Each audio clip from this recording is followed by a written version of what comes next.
আমার ইউটিউবে সকল দাদা মা ও ভাই বোন বন্ধু বান্ধবদের আমি আমার হৃদয় থেকে ভালোবাসা এত যথাযোগ্য স্থানে শ্রদ্ধা জানাই। তো আমি এখানে আজকে আমি থাইল্যান্ড গিয়েছিলাম 2024 11 নভেম্বর থেকে আরম্ভ হয়েছিল সেখানে, এবং ভিয়েতনামও গিয়েছিলাম। তো সেখানে আমি ভালো করে আগে আপনাদের সামনে তুলে ধরতে পাই নাই। এবার আমি সবগুলোকে চেষ্টা করব সিঙ্গেল ফটো প্রথমে, তারপরে এগুলো ভিডিও দিয়ে দিয়ে খুব ভালো লাগবে। আপনারাও সময় সুযোগ বুঝে যাবেন ঘুরতে। এক এক দেশের এক এক রকম ভাষা, খাওয়া দাওয়া, চলাফেরা ভালো লাগে। ফ্লাইটটা ছিল 11:45 PM, সেই তারিখটা হলো 10/11/24। আর ফ্লাইটটা কি হলো 2:15-তে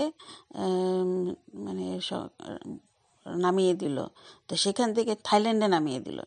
সেখান থেকে আমরা থাইল্যান্ড থেকে ভিয়েতনামে 6:30 থেকে সব 8:30টায় পৌঁছলাম। তারপরে লোকাল সব সিনারিগুলো দেখালো। তো কোনো ট্রেনের কোনো ইসে নেই, সব ডোমেস্টিক প্লেনেই চলে থাকে।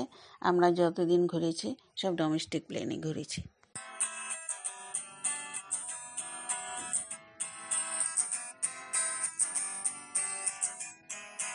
আমরা প্লেন থেকে নামার পরে সেই দেশের যে গাইড, উনি কার্ড নিয়ে আসলেন, ইন্ডিয়া থেকে এসছে বলে।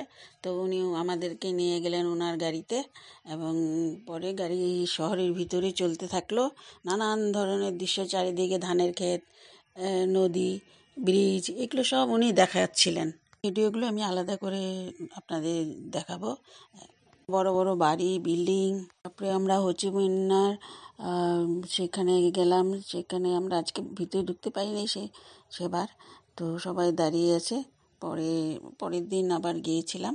সেই বাসে করে আসার সময় সেই গাড়ি করে আসার সময় চারিদিকের বিল্ডিংগুলোর ফটো উঠালাম।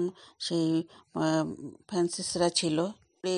গেলাম, পেগোডা দেখলাম, বুদ্ধমূর্তি। আমরা সবাই মিলে ফটো তুললাম। সুন্দর শহরটি। পরে উনি আমাদেরকে নিয়ে বললেন, আপনারা এখন ব্রেকফাস্ট কিছু করে নেন। আমরা ঠিক 10টাই বাজে আমরা উনি একটা হিন্দু ইসে দেখে নিয়ে গেলেন সেখানে হোটেলে।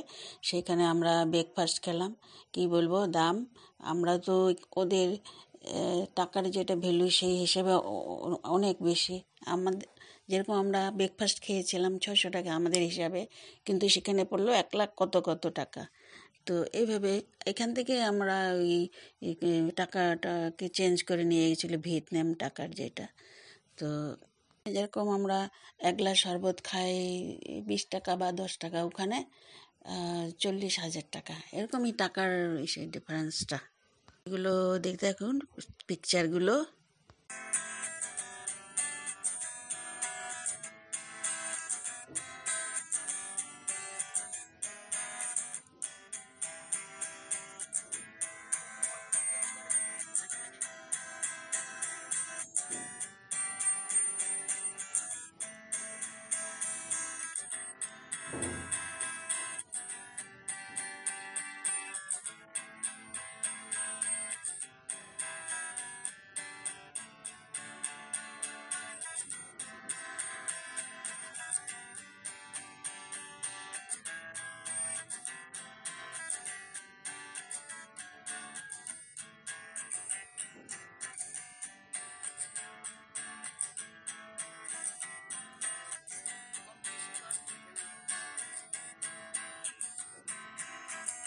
তো ব্রেকফাস্ট খেয়ে আমরা বেরিয়ে পড়লাম শহরের আরও নানান জায়গা দেখার জন্য। তো দেখার পরে সেদিনের জন্য আমরা বিকালে আমাদেরকে ট্রেন দেখালো। তারপরে সেখানে বড় পুকুর একটা আছে, সেখানে নিয়ে গেল, সেটাও দেখলাম। তো দেখার পরে সেদিনের মতন আমাদেরকে নিয়ে আসলো। পরের দিন আবার আমরা দানংয়ে গেলাম। তো এইভাবেই খুব সুন্দর, ভালো লাগে যেতে। এখান থেকে আপনারা নিজের এসে ভিসা পাসপোর্ট নিয়ে নিজে ইচ্ছা করে নিজে অ্যাপ্লাই করে যেতে পারেন, পয়সা চেঞ্জ করে। আর বা এখানে যারা এটা চালায় ওদের সাথে কন্ট্যাক্ট করেও যেতে পারেন। বাকি পিকচারগুলো দেখতে থাকুন। আমি আবার বলবো।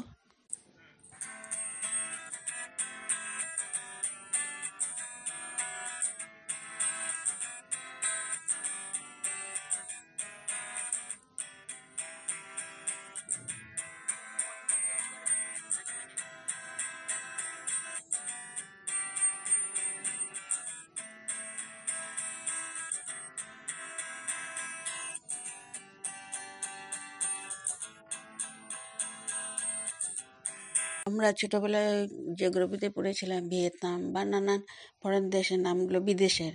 তো খুব মনের ইচ্ছে ছিল ভিয়েতনাম জায়গাটি কেমন হয়, কীরকম দেখতে। তো সত্যি সেই আশাটা পূর্ণ হলো, গিয়ে দেখতে পেলাম সেখানকার মানুষ, সেখানকার জলবায়ু বা নানা রকমের পিকচার, নানান গার্ডেন, বা রাজাদের জায়গা, বা সেই ফেন্স যারা মানে ওনাদেরকে রেখেছিল আটকে, তো সেই সব জায়গা। তো এবং খুব ভালো লাগলো সেই বুদ্ধ মন্দির আরও। তো যাই হোক, দেখতে থাকুন।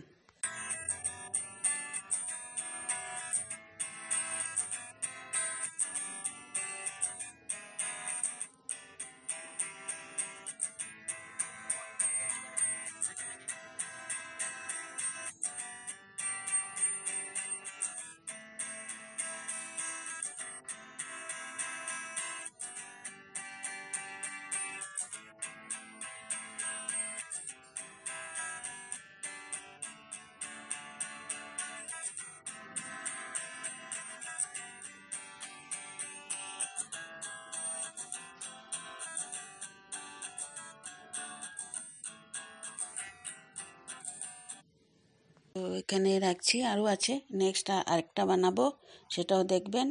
তো এটা প্রথম দিনের আমরা সেই শহর চারদিকে ঘুরেছিলাম, গিয়ে আর তো এখানে রাখছি।